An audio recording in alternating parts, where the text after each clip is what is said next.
பிரியன் sir, இந்த கூட்டணி இருக்கல, இன்னைக்கு இருக்கிற இந்த நிலைமை இருக்கல, இந்த நிலைமை வந்து தேர்தல் நேரத்தில் இருக்காது. இதில் கேம் சேஞ்சர் விஜய் தான். விஜய் போகிற பக்கம் தான் இந்த தமிழ்நாடு அரசியல் போகும்.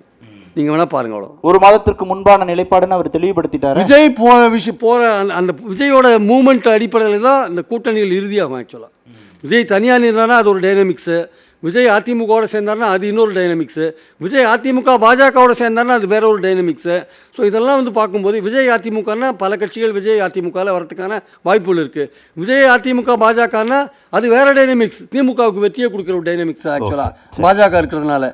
அதே சமயம் தனியாக நின்னார் விஜய் வச்சுக்கோங்க, அது அவர் ஓட்டுக்கள் எடுத்து திமுகவுக்கு டேமேஜ் பண்ணுற ஒரு விஷயமா கூட போகும். ஸோ இந்த எக்ஸசைஸில் இந்த விஷயங்கள்லாம் எப்போ நடக்கும்னா விஜய் எப்படி மூவ் ஆறாருன்றதை பொறுத்து தான் நடக்கும். ஓகே, திரு துக்ளக் ரமேஷ், அதிமுக பாஜக கூட்டணி உருவானதற்கு பின்பாக பாஜகவுடைய அழுத்தம் இருக்கு, ஈடி போன்ற மத்திய ஏஜென்சிகள் அதிமுகவை அச்சுறுத்துகின்றன, அந்த அடிப்படையில் தான் அந்த கூட்டணி உருவாயிருக்குன்னு விமர்சனம். அதிமுக விஜய் வருகைக்காக காத்திருந்தது. அதனுடைய கூட்டணிக்கு திரைமறைவு பேச்சுவார்த்தைகள், அதாவது நேரடியாக தொடர்பில்லாத இரண்டு தரப்பிலும் அதிகாரபூர்வமற்ற பேச்சுக்கள் நடத்தப்பட்டன. திரு விஜய் ஆர்வம் காட்டவில்லை. நவம்பர் மாதத்து டிசம்பர் மாதத்திற்கு பிறகு பார்க்கலாம் என்பதுதான் தொடக்கம் முதல் அவர் நிலையாக இருந்தது. நான் சொல்வது கரூர் தேர்தலுக்கு, கரூர் சம்பவத்திற்கு முன்பாகவே திரு பிரியன் அவர்கள் குறிப்பிடுவது போல எங்களுடைய செய்தியாளர் களத்திற்கு போயிருக்கிறார், பல்வேறு தொகுதிகளுக்கு போயிருக்கிறார். குறைந்தபட்சம் 15 முதல் அதிகபட்சம் 22 தொகுதி சதவிகிதம் வரை அவர் வாக்குகள் வாங்கக்கூடிய வாய்ப்பு இருப்பதாக அவர் கணிக்கிறார். அவர் ஒரு தனியார் ஏஜென்சி வைத்திருக்கிறார். நண்பர் தமிழ்ச்செல்வனுக்கு நன்கு அறிமுகமானவர். எதற்காக நான் இதை சொல்கிறேன் என்றால், பிரியன் குறிப்பிடுவது போல மிகப்பெரிய பாதிப்பை, தாக்கத்தை வருகிற சட்டமன்ற தேர்தலில் விஜய் ஏற்படுத்துவார். அது எந்த நிலையை எடுக்கப் போகிறார், யாருக்கு ஏற்படுத்துவார்? எல்லா கட்சிகளுக்கும் சேதாரத்தை ஏற்படுத்துவார். நாம் தமிழர் கட்சி, விடுதலை சிறுத்தைகள் கட்சி, பாட்டாளி மக்கள் கட்சி போன்ற அதிமுக உட்பட அதிமுகவுடன் சேராவிட்டால் பிஜேபிக்கு வரவே வராது. பிஜேபிக்கு வரவே வராது. ஏனென்றால் அவர்களுடைய வாக்காளர்கள் பிஜேபி வாக்காளர்கள் அல்ல. நண்பர், நான் நகைச்சுவையாக சொல்லல, சீரியஸாக சொல்லுகிறேன். அவர் தனித்து நிற்பது என்று முடிவெடுத்தால் திராவிட முன்னேற்ற கழக கூட்டணியின் மைனாரிட்டி வாக்குகளில் பலத்த சேதம் ஏற்படும். ஆகவே தலித் வாக்குகளில் ஒரு சேதாரத்தை ஏற்படுத்துவார்.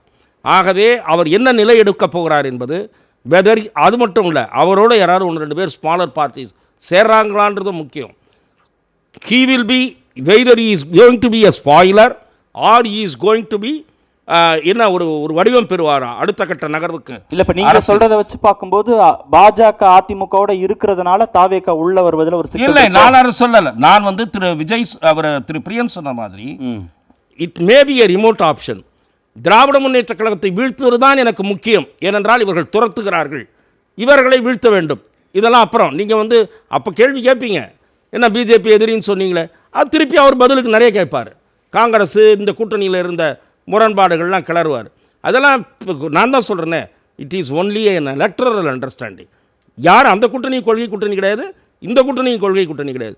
கொள்கை கூட்டணின்றதே ஒரு 20 ஆண்டுகளாக இல்லவே இல்லை. எல்லாம் சந்தர்ப்பவாத கூட்டணி தான். ஆகவே விஜய் அந்த நிலையை எடுக்கக்கூடும்.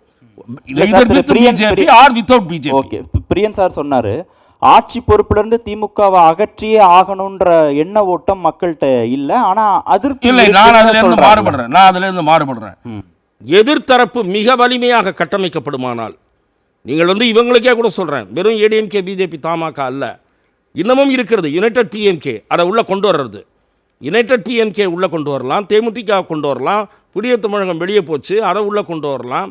அதுவும் it's also A strong force. You cannot rule it out. அது ஒன்றும் பலவீனமான அணி அல்ல.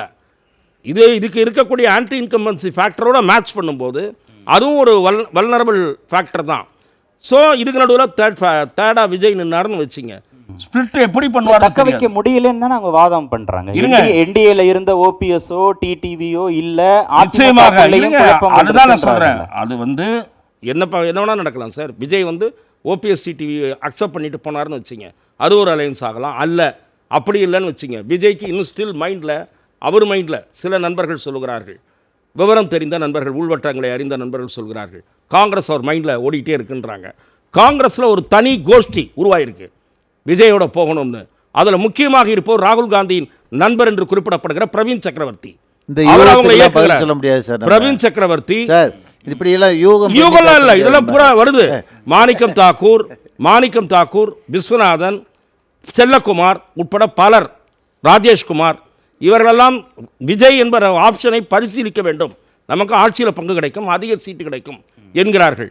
அவர்கள் இப்போ வரைக்கும் முடிவு எடுக்கலை. இப்போ சமீபத்தில் கிரீஷ் தொடங்கர் வந்தபோது திமுக அணியில் தான் நீடிக்கிறோம், இப்போதை வரைக்கும் தலைமை வேறு எந்த சிந்தனையும் முடிவும் எடுக்கவில்லை, ஆகவே பார்ட்டியில் இன்னும் டோ பண்ணுங்கன்னு இருக்காங்க, பேசாதீங்க கான்ட்ரவர்ஷியலா அப்படின்னு சொல்லியிருக்காங்க இப்போ வரைக்கும். ஸோ அதுவங்க பீகார் ரிசல்ட் என்னன்னு பார்க்கலாம். ஒருவேளை காங்கிரஸ் அந்த கார்டை ப்ளே பண்ணி பார்க்கலாம்னு நினச்சா VCK may also change it stand.